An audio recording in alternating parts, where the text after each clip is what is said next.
네, 다양한 국제뉴스 이 시간 책임져 주시는 선재규 선임기자 함께하겠습니다. 어서 오세요. 안녕하세요. 네. 일본 시코쿠 서쪽 해협에서 지진이 일어났네요. 이 얘기로 시작해 보겠습니다. 어젯밤 늦게 그 규슈하고 시코쿠 사이 해협 지하 한 39km 지점에서 지진이 발생했는데 6.6 정도인데 일본은 그 지진 그 측정을 그 흔들림으로 합니다. 그래서 0부터 7까지 있는데 진도 6약 정도로 되어 있습니다. 네. 꽤 강한 겁니다. 이 진도 6약 정도면은 그 이렇게 주변 물체가 흔들리거나 사람이 서 있기 힘든 정도의 그런 강도입니다. 네. 일본 정부는 그 쓰나미 경보는 발령하지 않았고요. 그 다음에 오늘 새벽 회견에서 그 이 지역의 그 시코쿠 전력에 운영하는 이카다 원전이 있는데 시설에 이상이 있다는 보고는 접수되지 않았다고 그렇게 밝혔습니다. 이게 육약이라는 게 뭐 서 있는 것도 좀 어렵고 이 정도면 굉장히 좀 강한, 비교적 강한 수준이었나 봅니다. 앞으로 한 일주일 정도 네. 비슷한 규모의 여진이 발생할 수 있으니까 주의를 해달라는 점도 당부를 했습니다.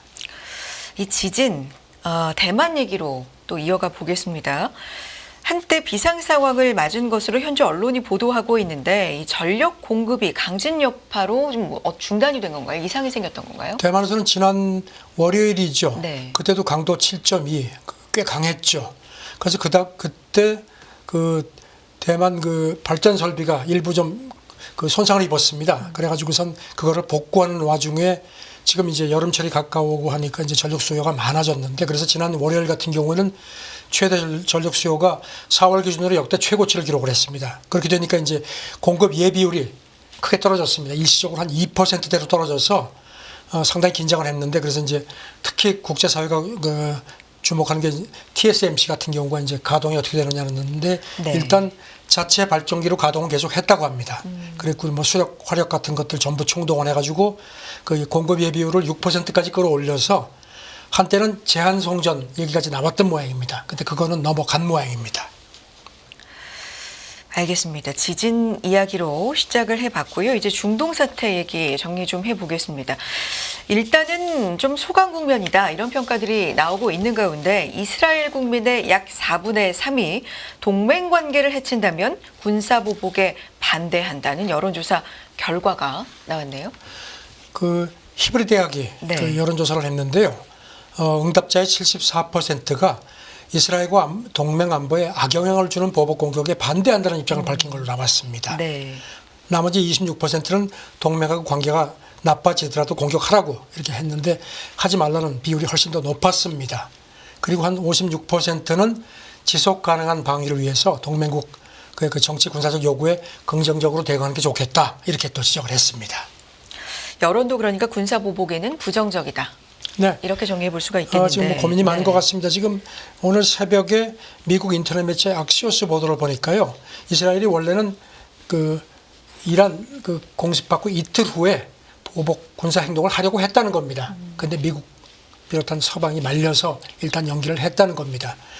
뉴욕타임스 보도를 보니까 전시 내각이 지금 계속 만나서 이 문제를 논의를 하는데 내부적으로 이게 의견 일치가 안 되는 모양입니다. 그저께도 한 2시간 만나가지고 논의를 했지만 역시 결론에 도달하지 못하고 다시 만나기로 했다는 건데 뉴욕타임스 그 보도는 여기다가 또 설상가상으로 지금 그 전시내각 3인 지도부가 네타냐후 총리하고 야당 국민당 간츠 대표 그다음에 국방장관인데 세 사람 간에도 의견이 맞지가 않는다는 겁니다. 오히려 서로 간의 의견이 더 폭이 커졌다는 겁니다.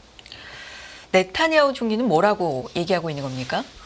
어제 그 가기에 참석을 했는데요. 어제 이제 하기에 앞서서 이제 그 영국 외무장관하고 독일 외무장관이 와서 만났다고 하면서 소개를 하면서 그 좀 이렇게 최대한 좀 신중해 달라고 이렇게 충고를 해줘서 감사한데 네. 하지만 대응에 관한 결정은 우리가 주체적으로 내리겠다. 그리고 나라를 지키기 위해서 할 일은 하겠다. 이렇게 거듭 또 그 자위권에 대한 그런 강조를 했습니다. 지금 상당히 뭐 압박을 많이 받는 상황입니다. 보복은 결정은 우리가 한다. 예. 충고는 고맙지만 뭐 이렇게 좀 일가를 했네요. 다음 얘기 넘어가 봅니다. 국제통화기금 IMF죠. 어제 재정 모니터 보고서를 공개했는데 내용이 어떻습니까? 이제 매년 나오는 건데요. 네. 미국하고 중국의 그 부채 증가에 대해서 상당히 따끔하게 지적을 했습니다. 앞으로 5년간 계속 늘어나서 그 전 세계 공공부채 증가에 아주 상당 부분을 차지할 거다 이렇게 지적을 하면서 미국 같은 경우는 재정 지출 급증 이것 때문에 고금리를 계속 유지를 할 수밖에 없고 그게 다른 나라들한테 고통을 더 크게 할 거다 이렇게 진단을 했습니다. 이 공개 회견도 했잖아요. 재정국장이죠. 언급을 어떻게 했는지도 궁금한데요. 네, 이 보고서 공개하면서 회견을 했습니다. 네. 미국하고 중국의 공공부채가 지금 추세면은 2053년까지 지금보다 한 근 2배 정도 늘어날 거다. 그렇게 되면은 자기들도 문제지만 다른 나라의 재정 운영 기반도 흔들 수밖에 없다는 겁니다. 그러면서 지금 미국 금리가 여전히 높고 그 추이도 여전히 불확실하다는 겁니다. 그래서 이것 때문에 전 세계의 차입 부담이 압박을 받고 있고 충격도 이미 심각하다는 지적을 했습니다. 올해가 선거의 해라는 것도 강조를 좀 했네요. 네. 네.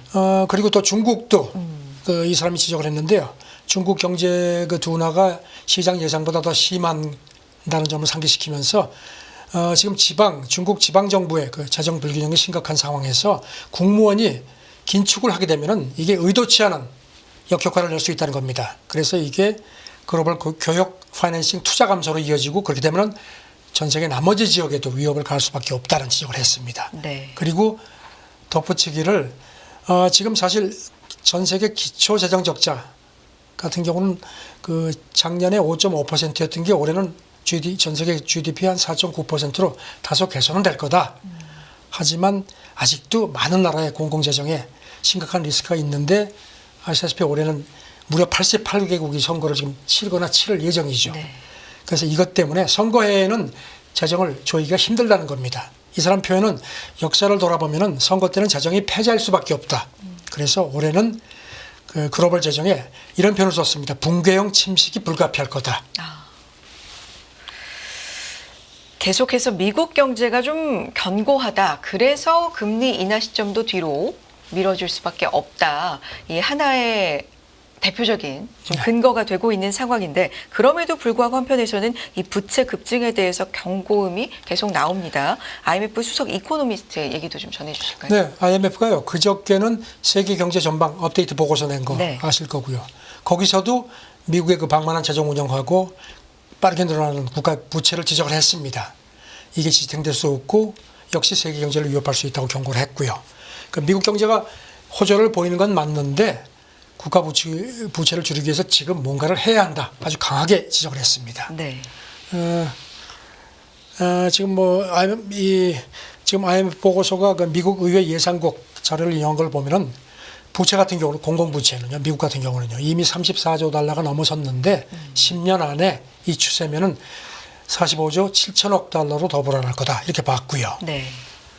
지금 그래서 지금 이 IMF 속 이코노미스트는 미국이 뭐 생산성 향상이라든가 고용 호조 때문에 최근에 좋은 실적을 낸 거는 맞다. 하지만 이게 수요를 더 부추겨 가지고 경기 과열이란 부작용도 내는 그런 측면도 있다는 겁니다. 그래서 연준이 정책 완화에 신중하게 접근하는 게 필요하다고 지적을 했습니다. 알겠습니다. 경제 관련된 이야기 좀 더 이어가 보도록 하겠습니다. 바이든 경제 정책 지지율 상승세라고요. 41%고 한 달 사이에 5%포인트가 상승했다고 하는데 탄력을 좀 받고 있는 겁니까? 글쎄요. 바이든이 최근에 좀 선거 관련해서 조금씩 좀 올라오는 그런 모습이 완연합니다. 그 파이낸셜 타임즈가 미국 미시간 대학 경영대학원하고 조사해서 그저께 결과를 내놨는데요. 바이든 경제정책 지지율이 지난달 조사 때보다 5%포인트 올라서 41%. 반면에 트럼프 경제정책 지지율은 35%. 오차 범위가 플러스 마이너스 2.2%니까 범위를 벗어났죠. 네. 이 최근에 어떤 것들 좀 강조하고 있죠? 경제 정책의 지지를 받고 있다. 구체적인 내용 좀 그래서 궁금한데요. 파이낸셜 타임즈는 네. 이렇게 바이든 그 경제정책 지지율이 이렇게 올라오는 그런 거를 이렇게 분석을 했습니다. 최근에 그 대기업 그에 대한 뭐 세금 과세라든가 이런 것도 이제 더 법인세율 같은 거 올리겠다고 했고, 그리고 또 이제 이 반도체 보조금 같은 거 줘서 이제 그 반도체 기업들 많이 유치하는 것도 있고, 그런 것들 일이 좀 긍정적으로 작용을 하는 것 같다는 겁니다. 네.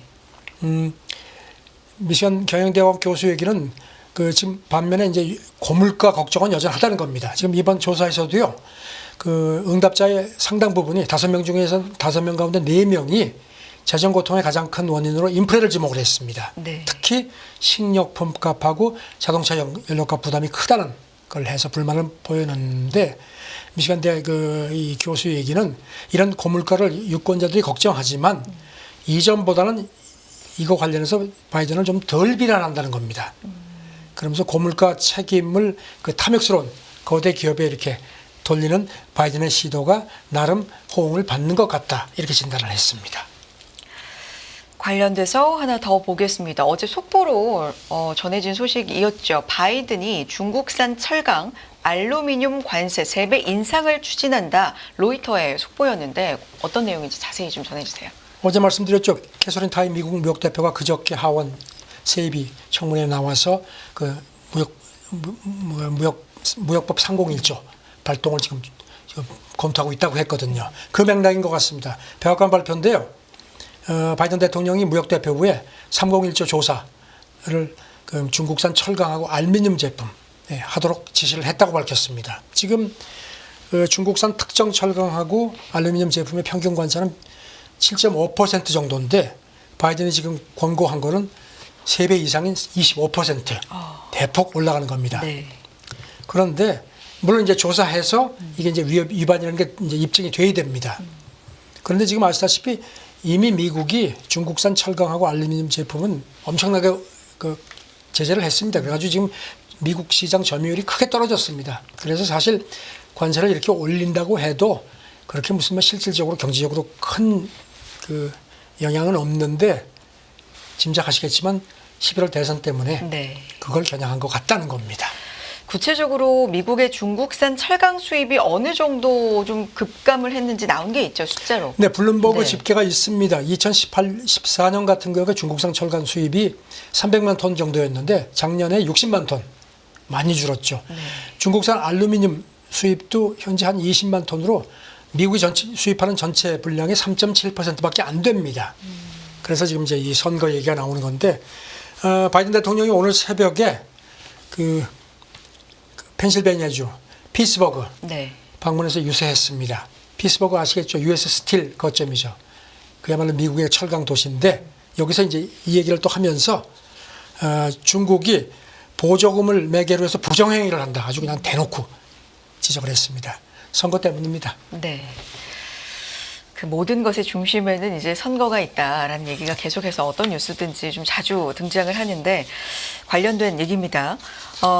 바이든이 전날 경합주의 하나인 펜실베니아주 유세에서 최근에 트루스 소셜이 거의 뭐 밈주식처럼 돼가고 있는데, 이런 부분을 좀 조롱했다고요. 사실 오늘 새벽에 조금 전에 보니까 그 많이 좀 올라 한 16% 반등을 하긴 했네요.